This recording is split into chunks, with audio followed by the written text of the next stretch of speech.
Trevin Wallace, second-year middle linebacker for the Carolina Panthers, is one of the most intriguing and important players on defense this season, as the linebacker position is the worst position on the team, in my opinion, and he needs to develop into the best middle linebacker at this position.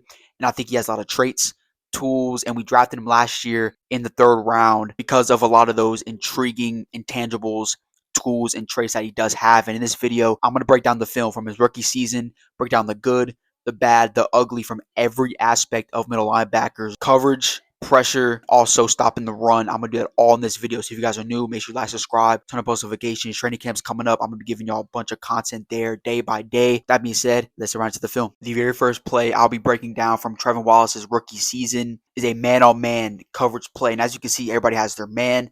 Trevin Wallace is boxed right here because he is kind of a freelancing linebacker. He's not going to be in coverage against anybody specifically. He's just going to be a freelancing linebacker, kind of being in the open space, kind of making sure everything stays under control outside of the man-on-man coverage. You're going to see Bo Nix is a play-action pass, and what he does is he bites on the play-action and kind of gives up a big play in the middle, as you're going to see here.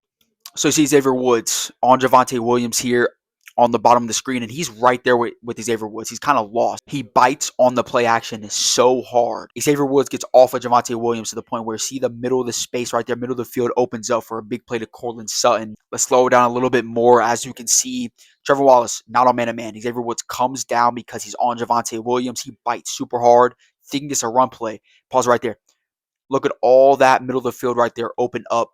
Cortland Sutton is wide open for a first down right there. Bo Nix has an easy completion. On a normal play like this is where Trevin Wallace needs to develop and learn on plays like this. When you're a freelancing linebacker, you cannot bite on play actions that hard because there's a bunch of plays like this in his film. I broke down his film heavily, trying to find the best clips I can use, the best clips he has and the worst ones in coverage. And this stood out to me when it came to coverage, is he bites on play actions heavily in year one. He did that a lot, which kind of just made a bunch of difficulties on defense week to week, showing like this, because that was not his man, obviously. That was Xavier Woods' man. He bit on it so bad because we know, honestly, when you break the film down, he was his best when it came to stopping the run last year. That was when he was at his best, was stopping the run last season for the Carolina Panthers. So you probably think because of his athleticism, he probably already has in the back of his mind, he wants to go out there and get a stop the run, get a TFL. That's probably in his mind already, but he needs to get out of his mind that he's a middle linebacker. If he's the captain of this team and he was really calling plays last year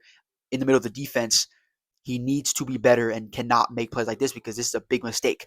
You're leaving a big part of the field open for a play like this to happen, where the Broncos get 20 yards in the air because you're not playing your role right. You can see as the play developed, as I played again here, right after he sees the not play action, he goes back into coverage. So you see, he knew he bit on it way too hard. It's just he needs to learn how to not bite on those play actions hard, because again, there's a lot of them last year that I picked out from his film. A lot of these specific plays. This is probably the worst one I saw because of the magnitude of the play, the amount of space that he really, gave up. Imagine he did not bite on the play action, or he did not bite on it as hard and he got back in coverage sooner. That play is not completed because he's back there to help and be that coverage guy at middle linebacker. Here's the next coverage play I want to break down against the Commanders. And this is very interesting because this is zone, okay? This is zone coverage. You can see JC is going to have his zone. Xavier Woods is going to have his zone. Mike Jackson on the top of your screen right there is going to have his zone. Okay, Shaw is going to have the flat, or at least he should have the flat. This is interesting because this is not really on Trevin Wallace, okay? I'm going to keep that. I'm going to say that right now. This play is very interesting to break down because there's two rookies who are kind of lost on this play, Shaw and Trevin Wallace, on their zone coverage. Trevin is kind of playing, again, just a middle zone right here. And when I start this play, as you can see, Trevin fakes a blitz, comes back, and as you can see, Shaw is supposed to be in the flat, okay? Let me pause right here. Look at where everybody's lined up, okay? Look at where everybody's lined up. The zone is actually perfect. Ejiro Evero put this play out perfectly in terms of a zone, because you have Mike Jackson guarding where Zach Ertz is. Then you have Zacchaeus in the flat. And when you see how these players are lined up in terms of Shaw and Trevin Wallace is in his zone. But what is the problem? Look at Shaw on the top. Mike has his guy locked up. Zach Ertz, you're not going to be able to go over there because you got Mike Jackson in that zone. If Trevin Wallace is able to go back a little bit more and play a little more far back zone, that window was not open, okay? And Shaw Smith-Wade, the reason why the window gets open is because Shaw is not playing his zone right. He's kind of in Mike Jackson's zone a little bit, to where you're trying to double team that zone right there, but you don't need to do that. You don't need to double team that part of the field, because you have that locked up. He's not throwing in that window because there's nowhere to throw to Zach Ertz in that window. So he's supposed to be down here in the flat where he's going to be on Zacchaeus, no flat there, which means you have Trevin Wallace right here who can have an opportunity to close this window. If he can move back a little bit more and close that window, that completion is nowhere. This is a perfect zone play right here. Perfect zone play. It's just not executed to its perfection because if everybody executes their zone on this play, this is not a completion. It's kind of my biggest thing I'm trying to say right now. This is the best kind of zone I saw from last year from Rivera. Okay, obviously I didn't break down every single zone coverage from last year. If everybody does their zone right here, this is not a completion. The window's not open. And you can say also Claude and Sherrillis right there in the middle. He's kind of lost as well.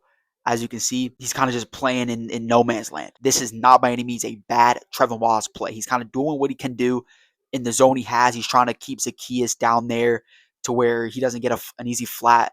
But also, I'm telling you, if everybody kind of does their part, this is not a completion. The window does not open up for a completion. But this was a very interesting play to break down. This is not really on Trevin Wallace. I kind of want to just break down the aspect when I turned this play on and I broke it down in my head. I was like, man, this is a very interesting play to break down. It's not a negative or positive to Trevin Wallace. This play's not. I just wanted to break it down and kind of show you guys how football works, kind of really. And this is a perfect zone play. You had everything locked up.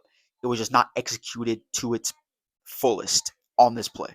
Now, I do want to go to the part of his game that I think is his best from last season. That's stopping the run. It seemed like when I turned on the running film from last year, he did a decent job at stopping the run. And again, it's not really surprised because we drafted him to be athletic, to be that athletic freak in the middle, at middle linebacker, and get sacks, get TFLs. Okay. He did not really do that to the fullest extent last year, but I think he can really build on that part of his game the most because he has a strength in that area, which is stopping the run. This play right here, this alignment's man-on-man coverage. This is a running play, as I just mentioned. So DJ Moore, Keenan Allen, those players, they're just going to block. Okay, it's nothing really happening. But Trevor Wallace is on the running back on this play. His man-to-man coverage is the running back. Obviously, when you have a man-to-man coverage, you're on a man. So his play right here, he's on the running back. Trevin Wallace blitzes on his play, goes right to the running back, meets him at the line of scrimmage for only about a yard play. But let's run it back. But let's also kind of take a little look at it. Troy Hill right here is going to blitz. So he's on a little corner blitz. So it kind of gives a little help right there, but it opens up. I noticed that Trevin Wallace does from last year on these type of run plays where he gets a stop and he really does a good job. I did notice when I broke the film down even more that he was able to find the gaps a lot easier than what I thought. Breaking down the film really made me appreciate his stopping the run ability a lot more than I did when the season ended because I was just on overboard of, man, this guy has a lot of work to do, and he does. He still does coverage. I would say blitzing, he still has a lot of work to do as well. I'm gonna go over that here in a second. But when it comes to the running part of his game, I've learned to appreciate it more because breaking the film down did a good job finding gaps and meeting contact with running backs, with the players at line of scrimmage. Did not have a lot of TFLs last year, as y'all know. Had the least out of our linebackers last year, but he had impact in the run game more than what I appreciated him for. But he has a lot to work to do in that area of his game and every part of the game at middle linebacker. But I'm very excited to see what he can kind of improve on this upcoming season when it comes to stopping the run. The very next play I'll be breaking down is pressure. So Trevin Wallace is blitzing on this play. As you can see, he's right here in the middle of the field. This is man-on-man coverage, and Rivera is going to send heavy blitz on this play. He's going to send Troy Hill and Trevin Wallace on a blitz. So everybody has their man. Trevin Wallace is going to blitz here. But what I want to break down, this is not a good play from Trevin Wallace, okay? And I kind of want to compare the two because I do have a play as well next whenever I break down the comparison. Whenever he's a free linebacker and there's no one to block him, he gets pressure easily. He had a 15% quarterback pressure rate last year as a rookie, which is not bad at all when you compare the top linebackers in the league. Linebackers are usually 10 to 15 to 20%. He was 15% in pressure. He blitzed 38 times, got pressure 6 times. The 32 times that he did not get pressure was plays like this, where teams had an extra body to throw at Trevin Wallace, and he could not do anything about it. And what I thought was also interesting last year is when he got his first 15 snaps of the season, the first 2 games, he was playing edge rusher. He was not playing linebacker. That was the most interesting thing I saw when I was breaking film down. Little things like that you don't notice until you break the film down. He was playing edge. Ajero Rivero and Dave Canales put him at edge rusher in the first 2 games of the year. And he played 20 snaps at edge rusher, and he got absolutely no pressure on that. which again, he's a linebacker. I'm not surprised by it. He needs to work on that because we drafted him because he's fast, he's elusive, he's quick, he has athleticism. He needs to find ways to develop his game when it comes to getting after the quarterback. But you see this man-to-man coverage. I'm not going to talk too much on this play. You're going to see right here, he's going to blitz. Okay, and the Falcons have an extra body. He cannot really do anything about it after that. This is one of those pressures where, as you can see right here, bites on it. Troy Hill and Trevin Wallace about to go out there and send a blitz. See him right here. That might be the center or left guard. I don't know exactly who that is, but you have an extra one. Okay, he can't do anything about it. He cannot swim move out of that block. And you notice that on the 32 other blitz plays that he has throughout the season last year, he has no success whatsoever in getting pressure after the quarterback. None. So you see he bites down right here, try to swim move out of it, but can't do it. And just one-on-one. It's not double man coverage on him. It's a single guard, single center. And it's just things like that. It's easy when you freelance and you have nobody to come after you. Okay, if there's no one there to block you, I would hope I can go out there and get pressure on a quarterback. If no one's out there to block me, but he was able to do that fast because he's quick, he's elusive, and at the end of the day, he had 50% pressure rate. I want us to blitz more with him because I think, again, we drafted him because of that reason. He's athletic, he's fast. I want Jared Vera to use him in that sense more, even though he struggled a lot kind of in that area. As you can see, plays like this, man, he had no success. If there was one body on him stopping his blitz, his pressure, there was no success in him getting after the quarterback last season. So, okay, this is against the Bucs, his only sack of the season right here. So this is man-to-man coverage again. They're going to send a blitz on the outside for Trevin Wallace, and there's going to be no one to block for him. There's going to be no one to block him on this play, and this is only sack of the game. And this is what I was talking about, where if there's no one to block him, he's going to get a sack and he's going to get pressure. But if you want to develop your game, you need to be able to be elite and find ways to get pressure and sacks, no matter if people are throwing bodies at you, because at the end of the day, the best middle linebackers in the game, they're not getting sacks because they're free linebackers, freelancing. No one's there. They're getting thrown bodies at them all game long. So if he wants to develop and become that player, that's going to happen. So he needs to find ways to develop his game. But as you can see, man-to-man coverage right here. Trevin Wallace, they're going to send a blitz on the outside. There's absolutely no one to block right here. And his only sack of the season right here against the Bucs in 2024. But once again, I'm going to keep kind of throwing at you guys that there's things to like about Trevin Wallace, man. Like, me doing this video kind of makes me appreciate him a little more than what I did at the end of the year, because he did a lot of things last year that a lot of players in the third round got drafted to be a middle linebacker. He started the season at edge rusher. He started his first snaps at edge rusher next to Jadeveon Clowney the first two games. And then when Shaq went down, that's when they put him at middle linebacker, and he really did his thing. There's a lot to appreciate. There's a lot of work to do, as I keep mentioning with the plays I keep showing you guys against coverage and all of that. He has a lot of work to do, but at the end of the day, there's a lot to like about Trevin Wallace heading into year 2, and I'm very excited about it. Let's head to the next play. Here's the next play. This is similar to the very first one, where the play action. And I don't want to just give you one play action play where I mentioned that a lot of these plays were like this, because that would be kind of stupid. I want to give you multiple, so I'm not just saying stuff. This is another one, okay? This play, I don't really know what's happening. It's man-on-man coverage. As you guys can see, it's man-on-man coverage, but I don't really know what's happening, because there's like Mike Jackson on top of your screen plays the running back. Trevin Wallace plays the running back. I don't know who's on the running back here. And DJ Moore, I don't really know who's on DJ Moore on this play. It's just interesting what's happening in this player in general. But Trevin Wallace bites on this play action so hard once again, and it just takes him forever to get back in coverage. He might be on the running back here, but at the same time, it does. I don't know, because if you're on the running back here, you stay there. Unless, again, as a defense, you shift alignment. But let's run it back here. So you can see Mike Jackson, when the play snaps, he comes down to the running back. He doesn't even go to DJ Moore. Okay, he goes straight to the running back. So that makes me think he is man-on-man to the running back. And Trevin Wallace bites hard, kind of gets back late in coverage. And I want to say he allows an incompletion, but again, him doing that makes a lot of error in zone coverage. It just, look at all that open space.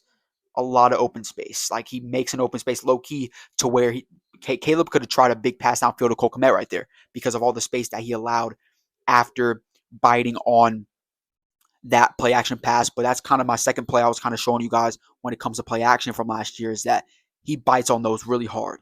And that's the biggest thing I kind of noticed in terms of a flaw when it came to coverage is he was kind of lost all year long when it came to coverage and play action is specific. Seems like he just wants to stop the run, but we need to use him more in every area, man, because this linebacker position is not going to be that good if he's the second, third best linebacker. He has the high ceiling out of every linebacker in this room. That's a fact because of his athleticism, his skill set that he can bring. He can stop the run, his ability to get the quarterback with his speed. That's why we drafted him. So it's going to be very interesting how we use him this year, but he needs to develop his game in every sense of the imagination in 2025. Okay, ending today's film breakdown for Trevin Wallace from last season as a rookie, I want to kind of just give it on a note where his running game, his ability to stop the run might be his biggest part of next year, man. I'm very excited about this part of his game and how we're going to use him there because, again, breaking down the film, I appreciated this part of his game even more. Okay, this plays against the Falcons, as you can see. It's man-to-man coverage. And you can see Trevor Wallace just make a great stop here. Him and Clonish Airless in the middle, going to shift to the left, get a good stop here on the run against Bijan Robinson. You can see right here. And then this, again, this is one of his most underappreciated parts of his game last year, I think, after breaking the film down. His ability to stop the run, hit the gaps, find the gaps in the running game. So this is my film breakdown for Trevor Wallace. Let me know if you guys enjoy this video. I'm trying to do film breakdowns differently. I'm trying to continue to develop my part of this, of being a content creator in film breakdowns. I feel like I'm getting better every time I drop one, but just let me know if you guys enjoyed it. If you guys are new, subscribe for me. I'm doing training camp day-to-day breakdowns for you guys every single day. When it drops, I am going live next Wednesday to do my kind of prediction video, kind of doing my 53-man roster prediction right before training camp. And then we'll head around into training camp stuff. And we're trying to just grow as much as possible before the season starts. So if you guys enjoy this type of content, consistent content, do that for me. And with that being said, I'll see you guys in my next video. Peace.